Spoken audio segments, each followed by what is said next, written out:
The following program is for mature audiences only. The views expressed by the people and other guests on the podcast are their opinions and their own and don't reflect the institutions or establishments that they work for. So please do not get our asses fired or canceled. Thank you very much. Enjoy the show.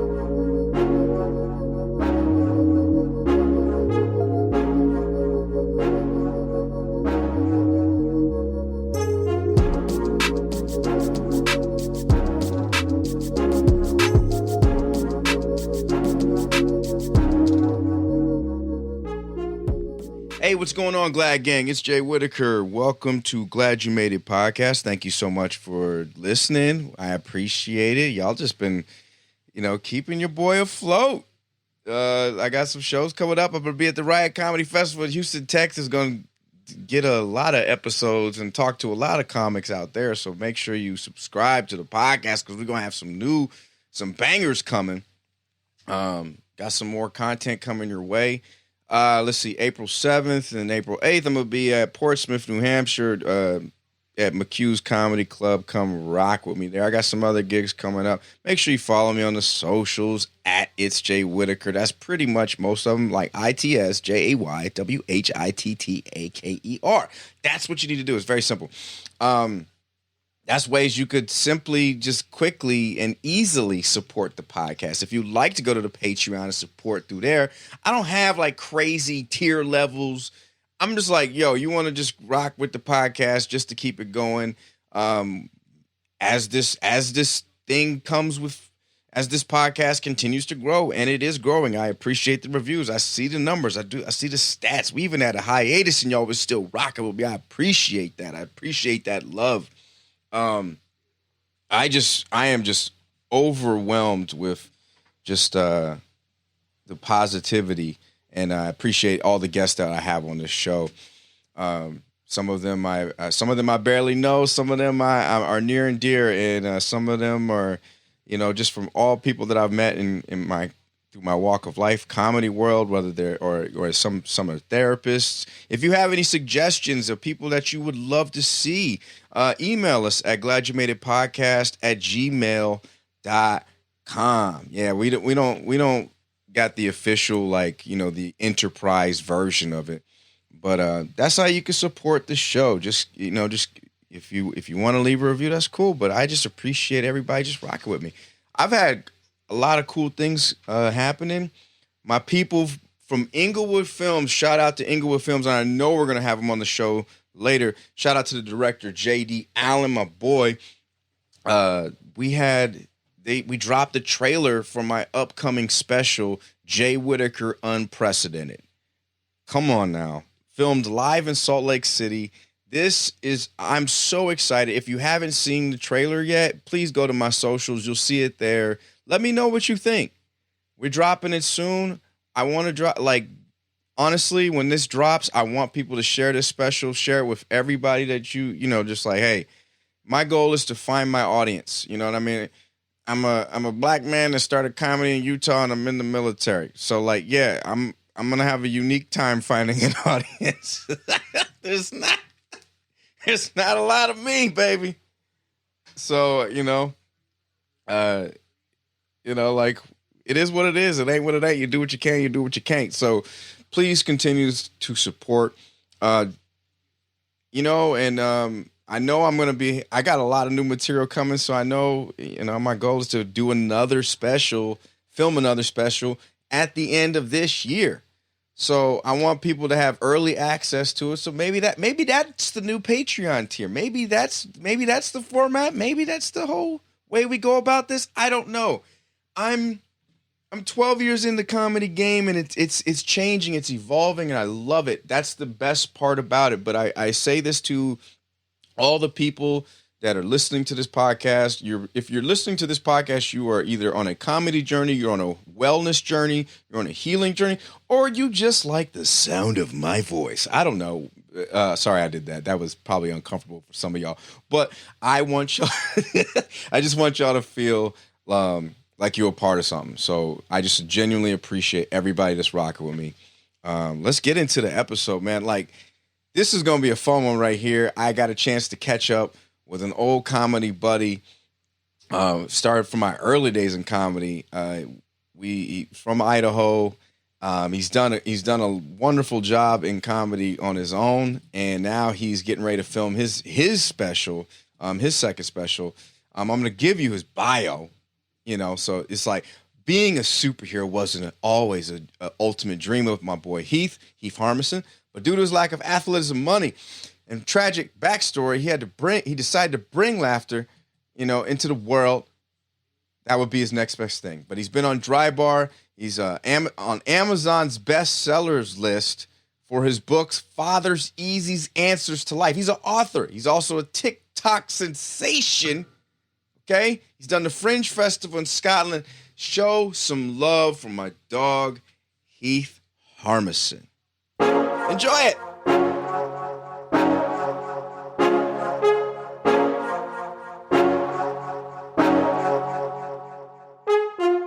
In studio, in his own house, fresh off of whatever ship he just got off of or whatever car he just got out of. I got an old comedy buddy in the house today. Heath Harmison is in the house today. What's going on, man? How you been? Good, man. Busy, as you said. It's nonstop. I'm currently, but yeah, it's good. I can't complain. We're back to work, so that's exciting. I love it. Yeah. I love it. So you've been. So I'm trying to think. The last time I seen you was like 3-4 years ago. I can't remember, man. It's been a while. Maybe Golden Spike. Jeez, yeah. That was like 6 years ago, dog. At least, yeah. Dang, I ain't seen you, bro. You look great. Yeah, that was back before you had the superhero body that you currently have. Oh, I appreciate that. I look like a retired superhero, man. That's what I'm trying to be. Super dad, whatever it takes.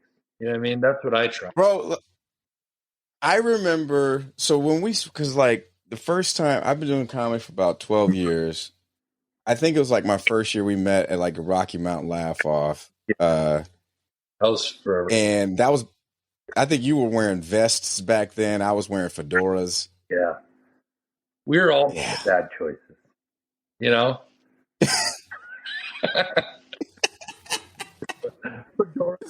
Just bad comedy. Sweating through it, by the way. Like, yeah, everybody was pretty much disgusted by me by the end, just because it's like, this dude sweats way too much for being in a suit or vest. I personally respected you as a comic because I was like, yo, this dude's working. Like he's up there giving it his all. He's get him some right guard and speed stick. He's out there working, bro. Yeah. I put out the energy, that's for sure. Oh man, it's good to see you and just everything that you've been working on, man. Like you've been so you're doing cruise ships, you're working with doing shows for the troops, which thank you for serving the troops. I just go out there and give a little of home. That's it. Like thank you for your service. Like that's that I couldn't imagine trying to do military. There are people that are built for it, and I'm not. Yeah. I am not. I'm like, I don't know how I'd react if there was like a draft and they're like, hey, Harmison over there. If you were next to me in the field of battle, Jay, you would probably be like, this is the guy that I wanted next to me. So, I don't think so. I don't know. Maybe stuff kicks in. I don't know. I really don't. My dad. I think you'd be just fine. But I guess you don't know until you're put in the situation. I just know that when I had a paper route, my dad was helping me once, and it was in the winter, so it's super dark, right? And the fight or flight thing, right? So I always carried 2 newspapers in my hand at all times in case someone came at me, because newspapers are going to do so much damage to what person's trying to get me. But I'm like 9 years old, you know what I mean? So I think my dad's on another street. Okay, I toss the paper on this porch. I turn around. My dad had this big coat, right? He was like literally right there. He's like, brr. I couldn't even scream. I just and dropped to the ground in the fetal position and just stayed there for what felt like 20 minutes. My dad's laughing. It was so I always look at that scenario and like I don't know. I might just do the same thing as a grown man. I don't know, given the circumstances. No, but see, you said fight or flight. You really is fight, flight, or fetal. Or fetal. Yep. You know that. Yep. Yeah, that and that's you. That's you. It's I'm the fetal guy. yeah. I respect it. I respect it. Yeah. It's child's post. you were a child. You were a child. So it's all good, man. It's all love, man. And I gotta say, like when I forget if I don't know if I was talking with Solberg or I think it was you, but when I saw that y'all were doing shows with the troops and it was you, Solberg, and Irish J, I was like, I literally know all of these people. Yeah. Why am like I was just like I wish I was at that base. I would have that would have been the best day ever. Yeah, we would have had we gotta get you guys to my base one day. Yeah, for sure. Because I and I don't know what the rules are for you being an active military. We'll talk about that off mic. We'll talk about But anyways, yeah, but it would be super cool. For me, running a tour is super stressful.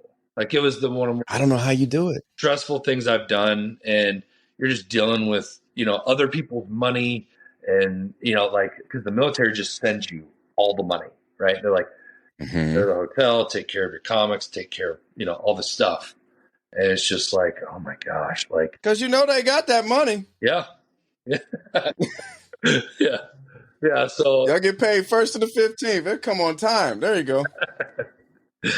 yeah, but it was a good time. I have an interesting thing that happened while I was over there that I'm talking about in my special next week. So That's right. something else. So yeah, that's another big reason why I wanted to get you on, because I know I do have a solid Utah listenership. So people that are listening, my good friend Heath, he is recording his special next week, and you're recording it at Wise Guys Jordan Landing, right? Yep, Jordan Landing. This is not dry bar, so Yeah, it will be adult. This is stuff I've been holding on to for a while that I've been like, I got to get it out there. Like I'm sitting on it. I need to free my brain of these. Jokes, right? Like I want to free my brain. Absolutely. Some other things, So I'm excited to do it. I think it's gonna be a lot of fun, and it's gonna be as high energy as ever. Right. Well, and I think that speaks truth to power just about where you're at now in your career. Because like I when you talk about when you had to explain like this isn't a clean show, dry bar mostly it's family friendly, and that's fine. We started. Well, you and I both started in the Mountain West region, and that's primarily when you start out of Boise and Salt Lake City. It's a lot of clean comedy, which is fine. That we're happily paying our mortgage off of it, exactly. And so, right, you got to pay the bills. But I think at the same time, you and I both have kind of towed the line of doing like we do clean shows, we do regular shows, we do adult shows, and there's those jokes that we wrote years ago that we couldn't do on a clean special. So I did the same thing back in August where I was like, hey, this isn't that kind of show. I'm going to be a little bit more unhinged or really just regular. Anybody that knows you, so you did that in Wise Guys in Salt Lake, right? That's correct. Yeah. How did that feel? Was it good? It honestly, I'm excited for you. Like it felt great for me, and because like you said, there's this stuff I've been holding on to, and I just need to put it out to pasture, and retire. And like honestly, it's crazy how much material has just kind of came out of thin air now. Like, and I don't know if it's good yet, but it's. You know how the process goes.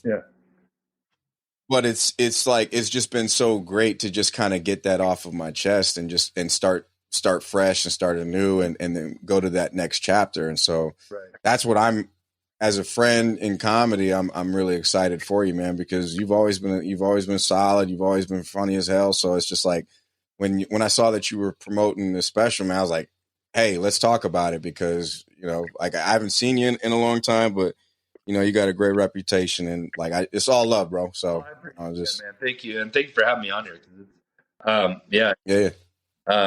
any help promotion for this thing would be great. It's Jordan Landing is a great location. Yeah. The first thing I ever really filmed was at the Ogden location, which is always a high energy room and it's smaller, more intimate feeling. But I really am excited for Jordan Landing. I think we're going to have some good audiences, and we're just going to have a lot of fun. So yeah. Yes, and you got 2 shows, so you'll be able to. Yeah, we're filming both shows. So it'll look like it's a 5-camera shoot. Oh yeah, you doing it all? You doing it? I'm getting it. I'm doing it. But it's we're gonna shoot them both nights, and hopefully have different reactions for different stuff. And each night we'll kind of piece it together. It's not going to be the Chris Rock special, but it's gonna be fun, man. I'm excited for the stuff that I have. And then I'm putting out on this special. I think it's going to be something different than people have seen me before. Some people that are live have seen some of these jokes because I've held on to them, right? Because sometimes I do, you do shows, and and you want to wait for that moment, right? To be able to, you don't want to just waste the jokes, right? So So some people live have seen some of my material that I'm doing, and some haven't seen any of it because it's pretty brand new. So I got a couple of really brand new bits that I'm excited about too. Well, and talk about where you're at as a person. What's going on in your life now? I mean, how have you grown since these last? Why put it this way? Why do you feel like it's time to move on from this material? Not just because it's older, but just because are you at a different spot in your life, or? Yeah, for sure. I've changed a lot as a person since I wrote this stuff, and a lot of stuff has happened to me since in my personal life. I was born and raised Mormon, right? And we're no longer in the church. We've left. We're done. Records are out, notary done, all that stuff. So that's kind of changed the dynamic. My kids are older, I'm dealing with they're teenagers. So I'm dealing with some different stuff with them that I want to start really diving into with that and writing some more stuff with them. Yeah, man, it's just a different time. And I'm excited for the change because we've always been looked at. I would say you and I are kind of probably I would call us hybrid comedians, right? You can put us in a church, we'll do a church. You could put us in a club, we'll do a club. You say you want an R-rated show, I can give you an R-rated show. So it's like we're all over. I'm grateful for that. Thank you. Multiple things, and there's not a lot of comics that can say that, to be honest, because on the clean side. Right, the clean side is a hard thing to do for a lot of comics. I think that's one of the reasons why Dry Bar dropped their times from 40 minutes to 20, 25 minutes. I never thought of it that way. I just think that they're wanting to put out the comics, but I don't think a lot of them could fill it with the clean that Dry Bar wants. Right. I see. Yeah. Okay. Anyways. But yeah, it's a lot of. I'm excited for the future. I'm excited for the new stuff. Writing. So well, and the thing is when you have something like, say, leaving the church, you know what I mean. That there is a new, whatever comes out, there is a new person. You're able to tap into those new areas that you weren't talking about before. I mean, perfect example. In a few years, maybe or maybe longer, I will retire from the service. You know what I'm saying? So who knows what that material is going to sound like? I'm excited to see what that version of me is going to sound like. You know what I'm saying? And so I'm all excited for you, man, because there is that catharsis that comes with all right, this is me now. I get to I get to be me on my own terms. This is and so that's what when you asked me like how it felt to record in Salt Lake, it just felt honest. There were a couple things that I didn't get because we only did one show. It was very last minute. Right. And, so whatever we got, that's what we got. Right. Because I knew I wasn't coming back to Salt Lake for a long time. And I wanted to kind of do like a welcome back, but also see you later. You know what I'm saying? Yeah. And so, but I was just like, I got to do this stuff now. Here's some stuff that you've heard for the last 10 years that I couldn't do in a clean show. Yeah. And then here's where I'm at now. And it felt like it wasn't perfect, but I went back in the editing room and I watched, I was like, this shit is honest. Yeah. This is damn sure me. Yeah. You know what I mean? Yeah. I'm excited as a friend and as a comic, I'm excited. I'm like really, really excited for you to have that. Yeah. I think that's what I'm excited about too. Cause yeah, man. And even when I was doing dry bars, I was in that real transitional phase of, I'm not this squeaky clean guy, a clean comic.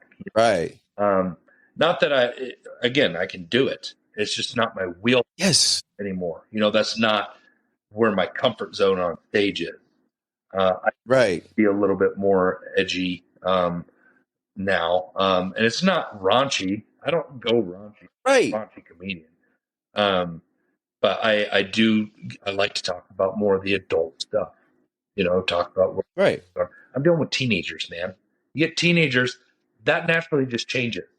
You're dealing with it. Yeah, you got teenagers. They're doing teenage shit. Like my son takes 2-hour showers. My daughter, we know what's happening. There's so many things that change. Both my kids are dating. It's a whole world that is changing for me. It's going to be exciting to write. My kids have gotten used to it because I've been writing about them since they were babies, basically. So they kind of get used to being a part of my show, and I always take that into account. I don't want to embarrass my kids, but at the same time, they know what it is, Yeah, they know how to laugh at themselves, which I think is a very strong tool to teach your kids, is learning how to be able to laugh at yourself and laugh at the hard stuff in life.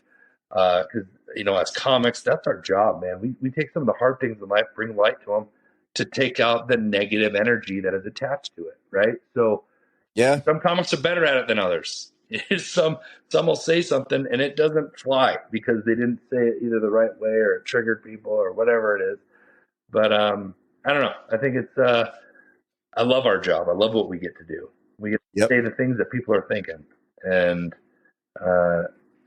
bring that light to it. So, well, and I think that's what's going to make. I already know your taping's going to be great because I just hearing where your head is at. It's like you're just ready to. It's not like it's you're getting this shit off your chest, but it's just who you are now. Because there are some times, and I've been in front of a clean audience. And which is totally fine. I don't care. I really don't. It's like, a gig is a gig. And, as long as it's transactional for me. If you're there to have a good time, we're going to have a good ass time. Yeah. But if there's people that know you're holding back, mm-hmm.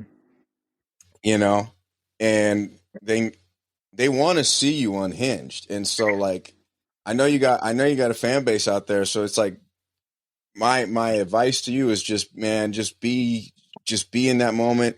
You've got spending your hard-earned money. Shit, so you better be in that damn moment. Yeah. It's definitely going to be what I want it to be. And that's in the hopes. I want. I've always liked the crowds in Utah. They've always been pretty generous and fun. Yeah, great energy. So I'm.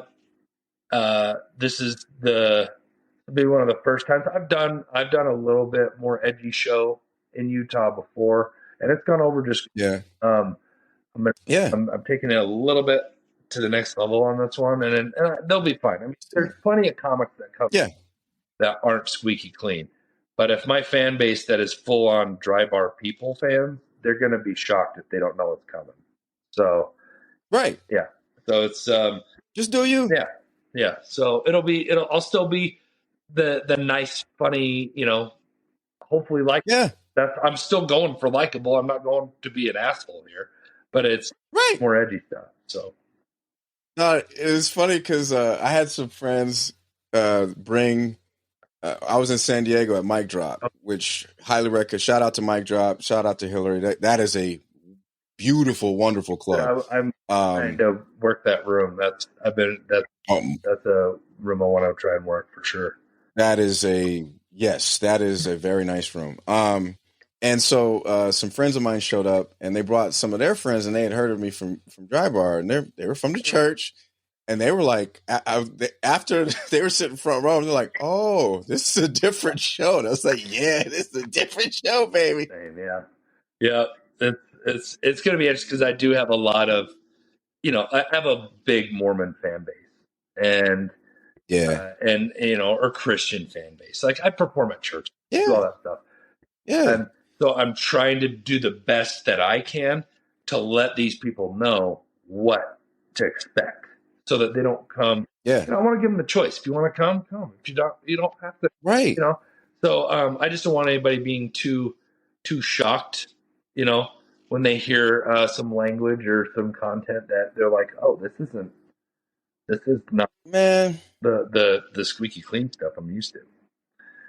Man, just be you. Yeah. I mean, honestly, that was honestly, and I think that's why, like, you and I still talk to this day. I mean, it's just like you've always been straight up. Yeah. You know what I mean? And just like, I think that's what makes you a great comic, and not a lot of people in this business, are friendly, professional, and just, can do the job. Like you said, can do the job. Yeah. And so, like, I just appreciate, you just being a stand-up dude, a good person through this whole comedy adventure, man. So, going back, when did you start, if you don't mind me asking? Oh, geez. Let's see. It was 18 years ago.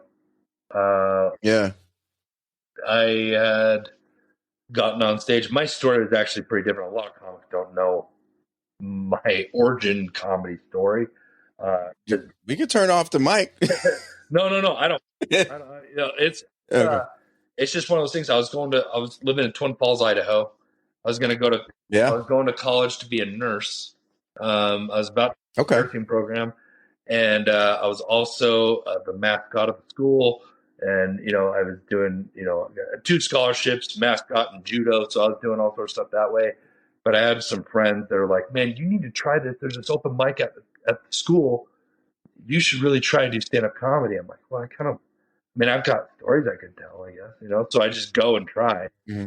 So first night I do it. I asked the guy running it because it's not a comedy open mic. It was like guys doing poetry and songs and oh no kind of stuff, So I go. Those are the worst times to start comedy.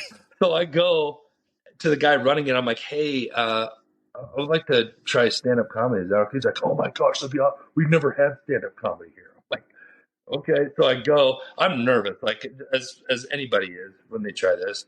But I'm like, "How much time do I do?" He's like, "Whatever." So I go and I end up doing like 20 minutes my first time. And it's now, keep in mind, there's a lot of setup there. A lot of, right. 20 minutes. They laughed enough to make me want to come back the next week. So I came back the next week. Okay. Had a couple other stories I wanted to tell. I did another 20 minutes of story. And so the in the crowd was a guy that booked entertainment for the school. And he comes up to me after. Okay. He's like, "Hey, I'm thinking about doing a comedy show for the school. Would you like to perform?" I'm like, he's like, "We'll pay you $300." I'm like, "Yeah." I was a struggling college student. I'm like, "You're going to pay me $300 to tell jokes?" Yeah. Right. So, little did I know they ripped me off, knowing, the budgets for colleges, but they didn't. Yeah. It was my second time doing stand-up comedy. You know what I mean? I had no. Right. I should not be charging for sure. Right. I think you guys, I think it was a stalemate of ripoff. Yeah. So I was like, he's like, "All right, so yeah, we'll do it in a couple weeks. we'll put you in the Fine Arts Auditorium, which is a 1,000-seat theater. And I'm like, wait, who else is doing the show? He's like, no, it's just you. We just want, just an hour. I'm like, what? And he's like, I'm like, okay, so I'm thinking in that moment, I'm like, this is panic, but I'm thinking of the $300 that I really need because I'm newly married. Like trying to pay bills, go to school, and do all this stuff. So I'm like, all right, I think I could come up with another 20 minutes. Maybe I have a couple other stories I could tell, and I'll just tell the same stories that I told in the other thing. I already got 40 minutes that I could do, So, and I got a couple weeks that I could try and do this. So I go back the next week to the open mic. They canceled it because nobody showed up. So I'm like, okay, great. So I got one more week that I can try and do this, and then I go back, canceled it again. And so my third time ever doing stand-up comedy, I was in a 1,000-seat theater, headlining in front of 800 people. That's how many people ended up showing up. And I did an hour, man. I was on that stage. Well, I was on the stage for an hour. And how much crowd work? Quite a bit. I had to. Yeah, that's fine. I don't know much about crowd work. My dad was in the back of the room. I could see the shadow going across. My dad was so nervous for me. He was pacing in the back of the room, dry heaving. I just hear this. I'm like, Dad, you gotta stop. You're taking away the spotlight here. You're driving. You got to sit down, right? So, it had some really fun moments in it. I looked like a comic that had been doing it for the third time. You know what I mean? It's not. Oh my gosh! But I got through it. They were a pretty generous crowd. It didn't feel like I bombed. Because if I fully bombed, I would never do it again.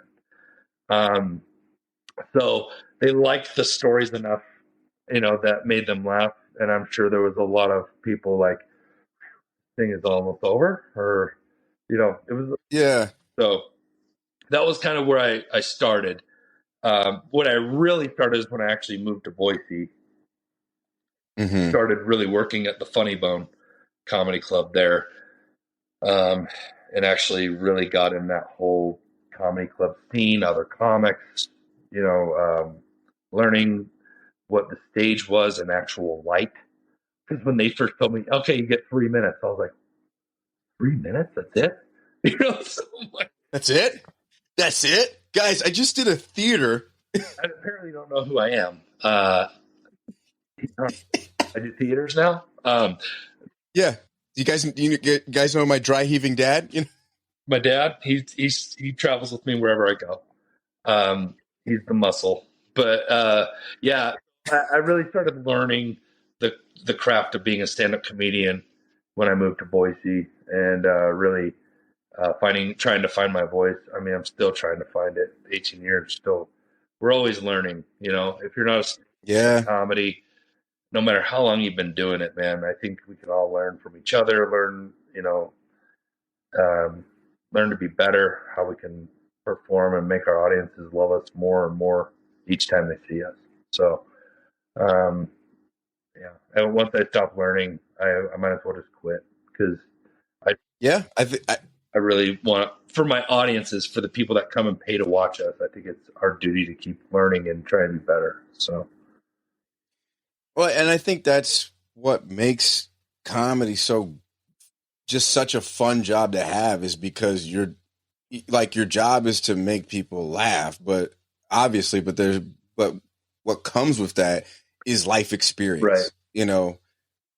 Like living your life, being observant, and being honest with yourself. I mean, like now some people set up one-liners and dry deliveries, some people political takes, some people are insult comics, some people are family friendly. It's all what matters. It's all how you operate. Comedy is so damn subjective. So it's just like, but the biggest thing I just tell people, just if you're thinking about getting into it, just be honest with yourself, please. Yeah. I mean, be who you are on stage, just because if you're not, the audience knows if you're lying to them, and and it generally doesn't go over well. Now there's character comics and things like that, and people that Larry the Cable Guy, perfect example, right? Yeah. The whole thing is a character, and he really did it well and owned it. So it's not to say, maybe a piece of Larry the Cable Guy that's always been in him at some point, right? But yeah, comedy is very subjective, and that's what I love about it because there's room for anyone. And comics, sometimes you see comics that get kind of judgy and be like, "Oh, that's not real comedy," or "That's." I'm like, "Yes, it is. He's up there. They are up there with a mic, and they're doing their style and what they feel is funny. There's prop comics. There's friggin', there's all different kinds of comedy out there, and some people love, Jeff Dunham, right? They love, and they don't watch any other kind of stand up or any other kind of but they love that guy, right? Yep. Some people love the Stephen Wrights, who just very just it's very chill, So I just love it when comics are creative and get out, try to think outside the box, do something different. And the Three Mics special was a good example. I don't know if you've seen that, but it was Neil Brennan. Yeah, such a cool idea. Maria Bamford doing a special in her parents' living room, just her parents. Yep. Like that. It's creative stuff, and I think there's room for everybody. There's more than enough laughs to go around, and I think I'm always on the side of the comic that wants to go up there, make people laugh, and bring a little light to the planet. Yeah. So, hell yeah, man. Yeah. I'm still mad at you for this for those in the comedy world. Like, your first time going up is never going to be your first 3 times. You're not going to be at a theater performing in front of 800 people. I'm sorry, I can't just let you slip with that and pretend like that shit just did not happen. Like, get the fuck out of here. Are you serious? And then the fact that you did 20 up top, no light, no. They said let them go. Keep the coffee coming. I know it is a very it's not a normal stand-up story. Most stand-ups will try and they'll go to an open mic, they'll get 3 minutes for a while. And they try and build that first 10 minutes up so they can maybe host. Yeah. And then you work to that half hour, and that takes time because you're only still getting 3-minute sets, and maybe you'll get 5. And then, once you start getting known in the community, they might give you 10 minutes, right? But yeah, it's a long process. And then you start doing dumpy bars and all that stuff out in the middle of nowhere, Montana, or you driving in then driving through desolate places. It's beautiful. But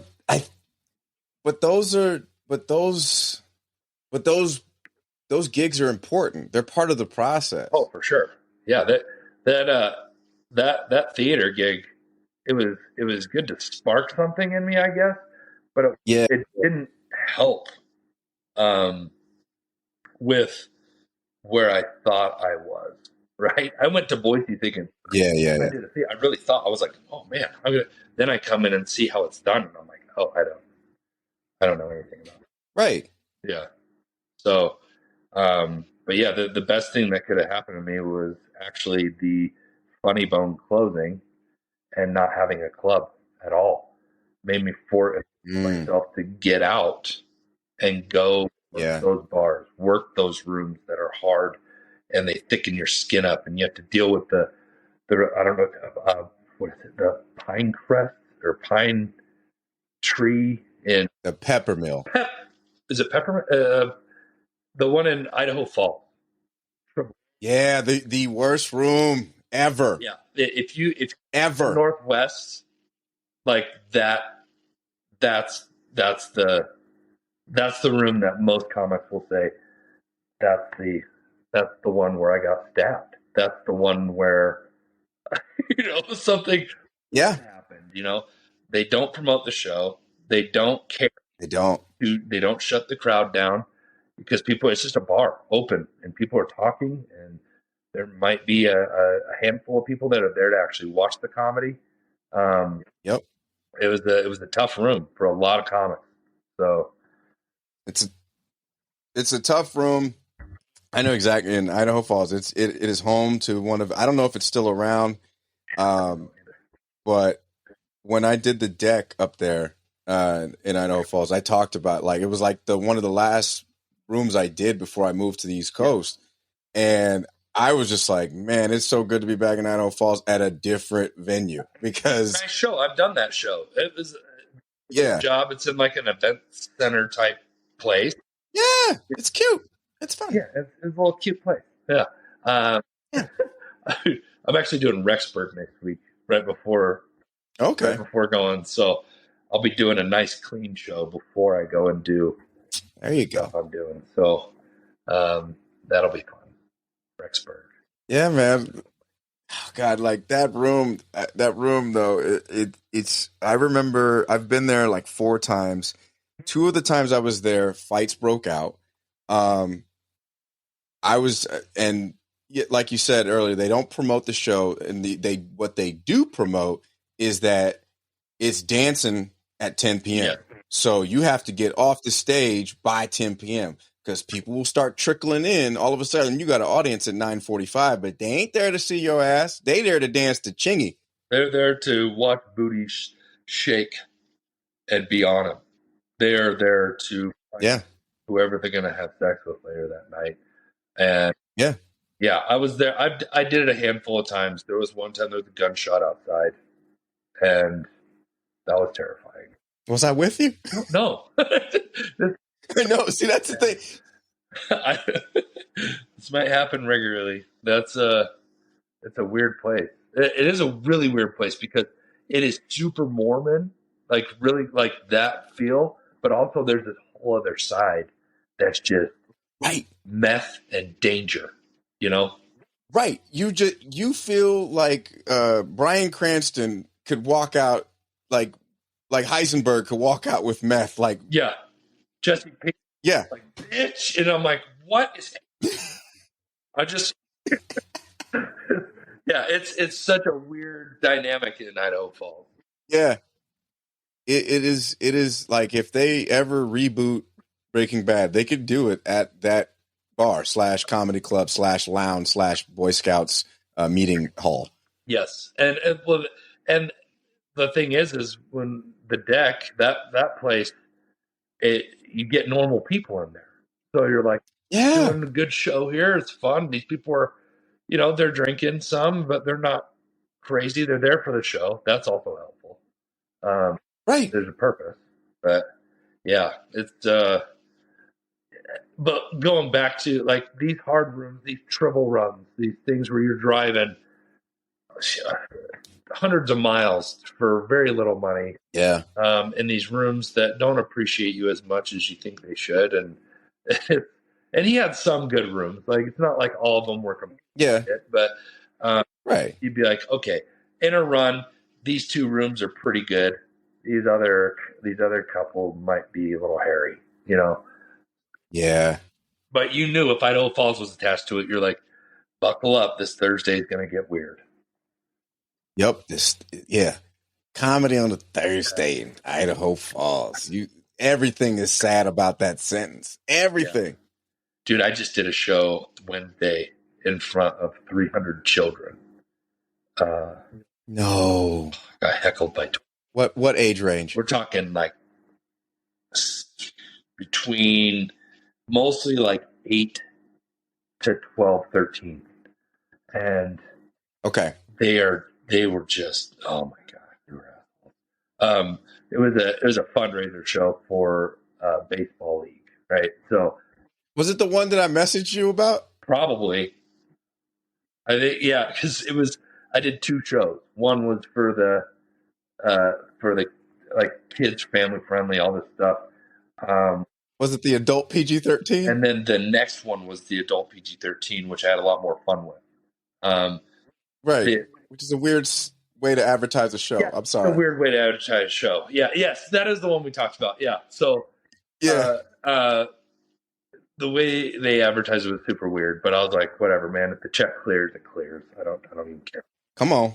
Yeah, but doing an hour in front of children is not a fun show. What the hell is adult PG-13? No, In your opinion? my opinion, what I no F-bombs at all. Okay. Which even regular PG-13 is. I think they wanted to say adult so people didn't come in with preconceived notions about what PG-13 is. I don't know. Right. So I had some more adult subject matter that I talked about that was on that cusp. I don't know. I just tried to do. I don't know. It's just such a weird way. Like I get it because the more you try to describe it, the harder it is to advertise. But at the same time, when I read it, I was like, so I gotta like ask my teenage son if I can go to the show. Like, yeah, it was hey, kind of weird, but nah, it was fun. It was they came out to laugh that second show. The first show, the parents. If I said crap, which I did, say crap, and you heard it, I was like, I even mentioned, I'm like, did you just gasp at me saying crap? Is that a thing? That's what the show is. Okay. Very weird. Very weird. I did have a scenario. I had to like lock it down real quick because I said something there, and like the first two rows were just children, right? It was just kids, and yelling at me, and this little girl said something, and I'm like, I was like, what was that? What was that little girl? And this other kid yells at me, how do you know it's a girl? I'm like, oh, what do you, what are you like 9 years old calling out a pronoun thing right now? Is that what's happening? Like that's what I'm like, are you a boy? And she's like, no. I'm like, are you a girl? I'm like, and that's where it was like getting kind of weird. Like I could feel the just like, stop it. I'm like, and she's like, yes, I'm a girl. I'm like, see, what are we doing here? Like, right. I'm like, I'm just going to lock it down right now. I don't know you kids and I don't know what your pronouns are. And honestly, I don't care. I'm here. Like, right. So it was super weird. I was like, never been called out for the pronoun thing. Honestly, never been called out. But called out by a kid, that's a whole another level. Yeah. Well, and that's a fine. So, if anybody listening, unclench your butt cheeks. This is we're having a conversation here, but it's like that is an awkward situation because you're in a very conservative territory, but you also want to respect the person. You don't want to misgender them, however they identify. So it's like, look, I'm down. I'm just trying to pay my mortgage at this point, and I don't want to talk about this. I'm not, fair? Like, did I offend this little girl that I thought was, you know what I mean? Like, when I'm on stage, right, yeah, dog. Like, that's the thing is like I don't know any of you, right? So yes, we grew up in a time where pronouns weren't a thing at all. So it was just not about me not trying to respect you. It's about you're just an audience member and you got a full beard and stuff. I'm going to assume you're a dude, right? If you're a girl with long, or if you look like a girl with long hair and a ponytail and you look like a girl, I don't know. I'm probably going to call you. Yeah. And if I offend you in that way, it wasn't intentional. It is, So. Well, that's the thing. In comedy, there's no HR. Yeah, right. There's no, you know what I'm saying? We just wake up one morning and then like, oh, we're getting flat. Oh, it's that kind of night. Okay. Oh, it's gonna be that kind of day. Yeah, you know what I'm saying? Dog, I know you, and I get it, man. Like there's times you ever just been with an audience and you just want to level with them, like, dude, I'm at work right now. You know what I'm saying? Yeah. Like. Because I've worked customer service, you know what I mean? Like I worked at Best Buy, I've worked at Blockbuster Video, and there's sometimes it was like, hey, sometimes you say the wrong name. We live the same life. I've worked at Blockbuster Video and Best Buy. Is that real? Maybe that's why we like got along so Yeah, well. man. I don't Like know. the best high school job. I love that job. I love being. Oh, Best Buy was the best job in the early 2000s Oh, to have. I was in the TV section. That's where I was. I was. Dog, I was in the media set. I was in media, so I had new CDs, Oh yeah. new CDs and whatever GameCube, Xbox, PlayStation, all that. I was on that. So, and this was back when they had the DVD section was full of Girls Gone Wild DVDs, and so remember that. Like, and then there'd always be some. I won't say creepy people, but they were creepy. They were people that were creepy. Yeah. They were that would come in and do not appropriate things. They weren't doing adult PG-13 shit. Yeah. But man, I loved it because you get people that come in on New Release Tuesdays. New Release Tuesdays was when all the Cougars would come in and they would buy like Clay Aiken CDs, man. That shit was that shit was fire, man. Yeah. Oh my gosh.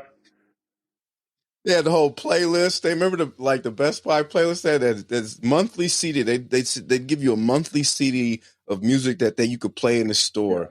Yeah. It was, and every now and then they sneak in some hip hop, but mostly it was like Nora Jones. They played the shit out of some Nora Jones, and what was it?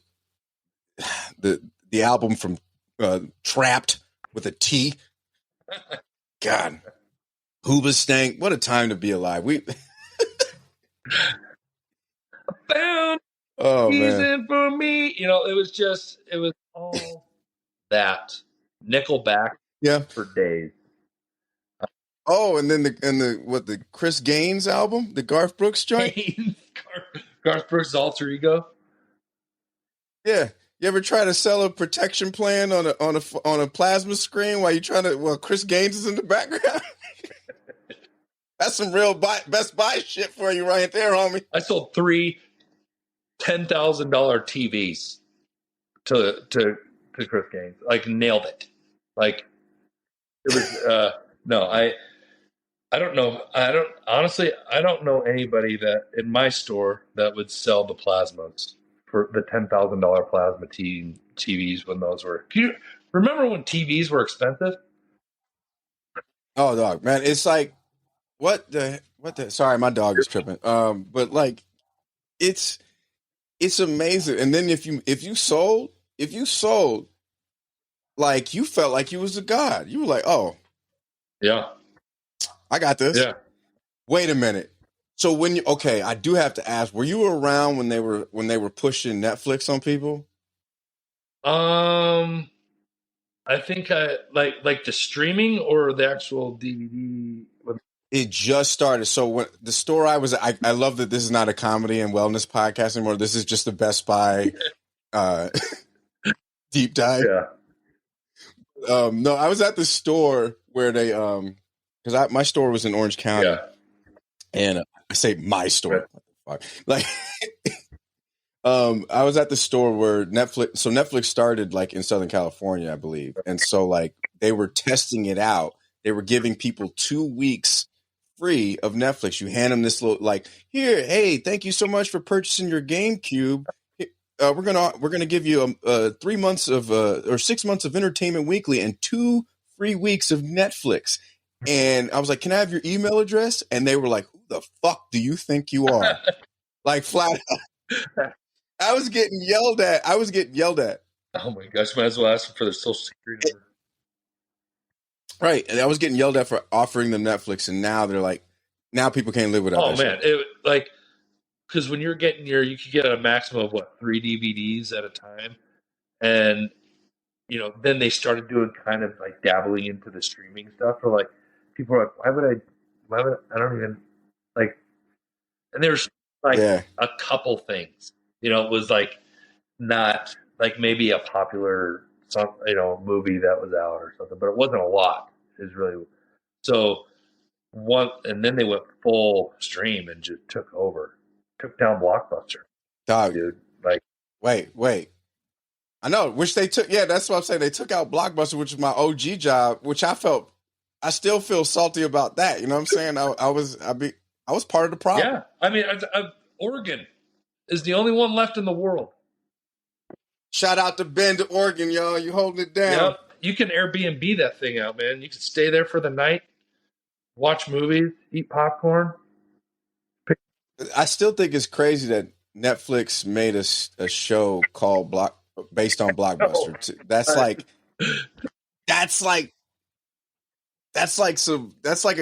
like probably the greatest hip hop diss ever. Like, I mean, there's Jay-Z, Nas, Ether. There's Tupac's Hit 'Em Up. There's Drake's Back to Back, and then there's Netflix making Blockbuster. That is the greatest diss of all time.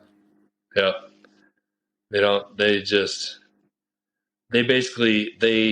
They shot Blockbuster in front of their whole family. With no reservation. Watch your family die. Here it is. Yeah. You're welcome. Oh, that's fun. That's hysterical. Nah, man. Before we get out of here, how can people find you? What do you want? Social media, man. I'm Heath Harmison. Heath, like the candy bar, or Heath Ledger, not Keith. All Heaths hate Keith, by the way. Really? Well, because I've been called Keith my whole life. And, okay. How about, do all Merediths hate Heath? oh yeah, for sure. They have to. Okay.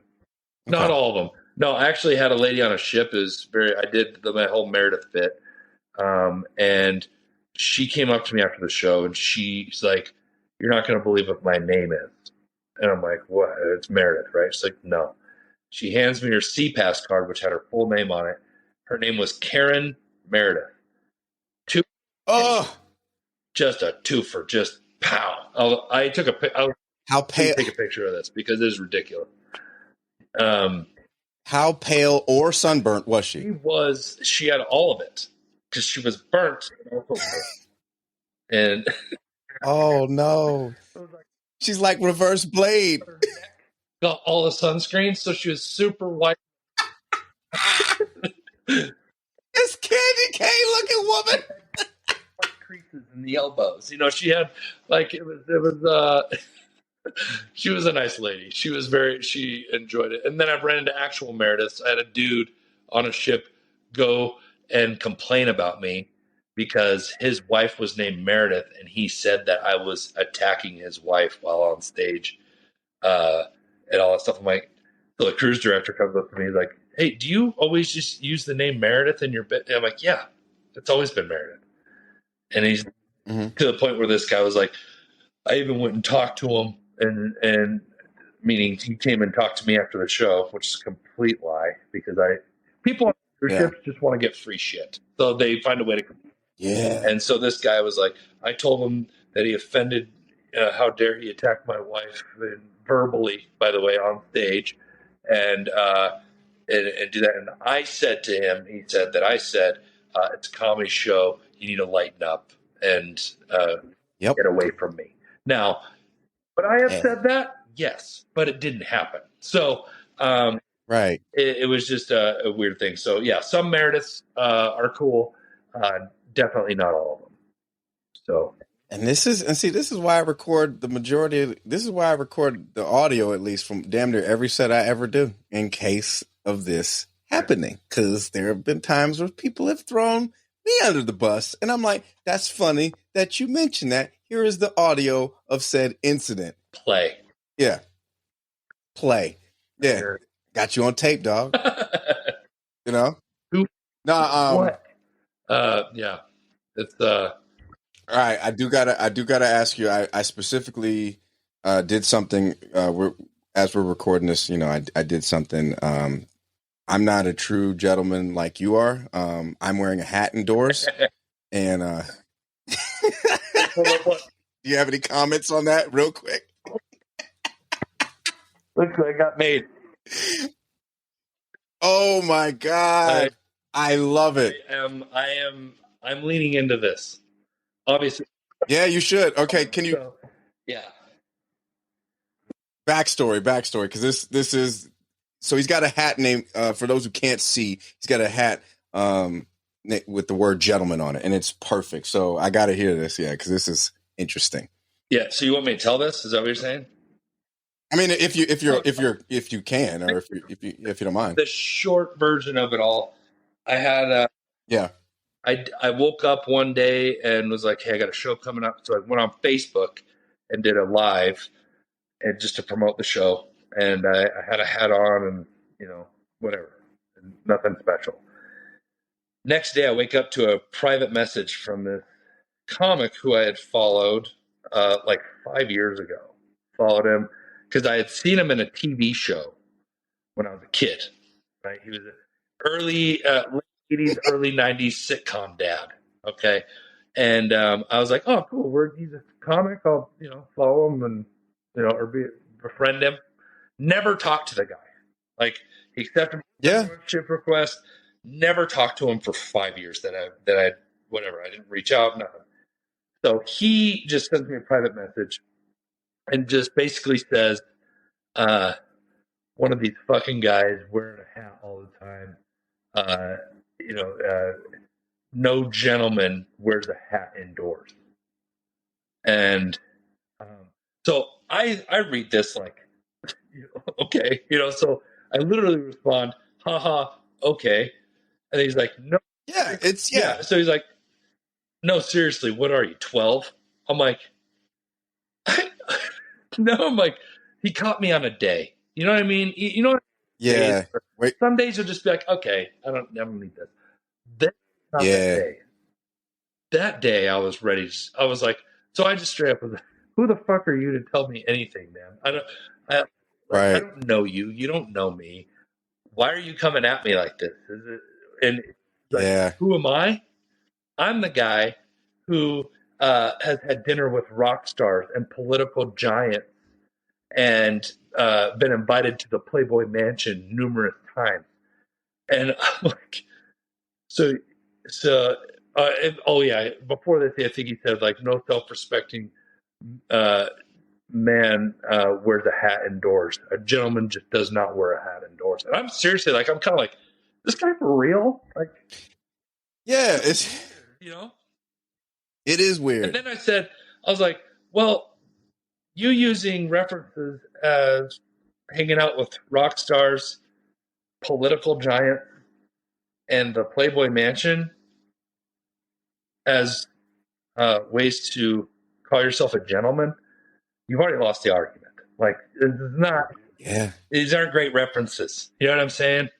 A gentleman don't kiss or tell, respectfully. Yeah. So then he just went off on this rabbit hole of just, he's like, I'm trying to help you and stuff. I'm like, dude, I don't know you. You're giving me. You came at me. You insulted me. You didn't try to help me, right? So this guy's 70 years old. I found this out because it was his birthday next weekend. Somebody else messed me. I thought it was a troll. I really did. Send him a hat. Send him a hat. Just send him a hat. I looked up the guy, and his first headshot that came up was him wearing a hat. It was the most ridiculous thing. Dude's wearing a hat and a headshot. So I'm like, what is this guy? And so this podcast reached out to me, actually, because he saw this whole thing going. So here's what happened is the whole private message went, I was like, the guy and I was taking the high road the whole time. Like, seriously. Yeah, you were. I saw you shared everything. You did take the high road. I was just like, okay, thank you for the workshop. It really helped. That was the last thing I said, and then I walked. The workshop. So I took pictures of all this, and I posted it on my public platform because I thought it was so ridiculous, right? And people, because it is, lost it. Like, they were like, this guy is freaking, like, he's losing it. He's off his rocker, all this stuff. A lot of people thought he was a troll. I even kind of thought maybe he could be a troll, but he wasn't. I found out it was him. And so a bunch of people, I guess, and I did not send anybody to to message this guy. But some people private messaged me some of the stuff that they sent him. And you're like, oh Man, no. like he sends me another message on the next day on my other page. And by the way, he was trolling all my videos, and he started calling my kids and my wife white trash and me trash and all this stuff. He started really getting personal about everything. And that's when I'm like, okay, this is where pissed off Heath comes into play. You start talking about my family, that's a whole nother level. You know what I mean? So, when he made those comments on the video, by the way, he made the comments and blocked me. I woke up to those things, right? He was like, you are a piece of shit, and you sending your, what do you call it, group of flying monkeys or something like that, Wow. to attack me and stuff like that. I'm like, I might send anything to anybody to you, man. This is people's reactions to what you did to me. Like, come on. Thank you. So I decided that I did a little TikTok, because I'm on TikTok, by the way. TikTok, Instagram, Facebook. I'm on all of it. Heath Harmison. There you go. Follow my boy. Yeah. So I did a little video just kind of going through the story so that people could get it. So if you really want to see you can go to my TikTok and look up Uncle Bill, is what I ended up calling him. I love it. I love it, man. No, like I'm happy. Yeah, it's an interesting scenario that I'm gonna use it to the advantage. I'm not gonna use his name in my show. Yeah. Because I'm not like that. I don't need to call him out. But I'm gonna talk about this scenario, and the people that know will. Yeah, you're definitely know. Right. This is why you're a gentleman, and that's why I appreciate you, my bud. So, yeah, I'm gonna have to cop one of those. So yeah, like I'll DM you my address and I'll Venmo you because I gotta support that because that shit's funny. Man. Yeah, that's what's up, man. So yeah, follow my boy Heath on all social medias. Are you sending out the merch for those? The hats. Want the hat? I just made two of these for myself right now, and then working on getting some to sell. So yeah. So by my special, the filming, I think I'll have some actually made to sell at the show. So we'll see. It's when you're talking about embroidered hats, it starts getting expensive, and then you can't. I know a guy though. We'll talk off mic. Yeah, so. I want to get some decent. I want nice hats. You know what I mean? I want just these. Yeah. So I'm trying to get a decent price, so I'm not having to charge. But yeah, you want a $60 hat? So buy a $60 hat. So. Yo, selling merch is just hard in general. So and honestly, for those that are listening, if a comedian is selling merch at their show, just buy it. Just buy it because it is a pain in the ass for us to carry that around from city to city. It's extra luggage. So if you can, just support it. That's because I'm telling you that there is nothing worse than watching a comic pack up his merch after a show and it's like you didn't move anything. Yeah. That's a slow walk to the curb to catch your Uber. That's a slow walk. Yeah. You're just like, it looks like that thing's pretty heavy still. Yeah. Yeah. That's a comic's walk of shame. It's not like some hotel room after a bad thing, some shenanigans. It is just with a suitcase full of merch after multiple sold out shows. So buy my man's merch. How about that? So we got to get out of here. But any last thing you want to say? Anything? If you're in Utah, come out to the shows next week. It's the 24th and 25th of March. And I'll be at Wise Guys in Jordan Landing filming my new special. So come check it out. And the special will be put out. I'm not sure. I don't have a release date on it yet, obviously, but Yeah. Once it's done, you'll be hearing about it, and it'll be put out, and it'll hopefully be great. See, so It'll be great, man. I know you will. And kill it. I already know you. I know you're gonna be just fine. But Heath, man, thank you again just for taking the time out to talk to me, man. And much love. I wish I could be there, but I'll be there with you in spirit, as a fine gentleman will. So I will wear my hat indoors just for you. So all right, man. Thank you. all right, brother. Take care.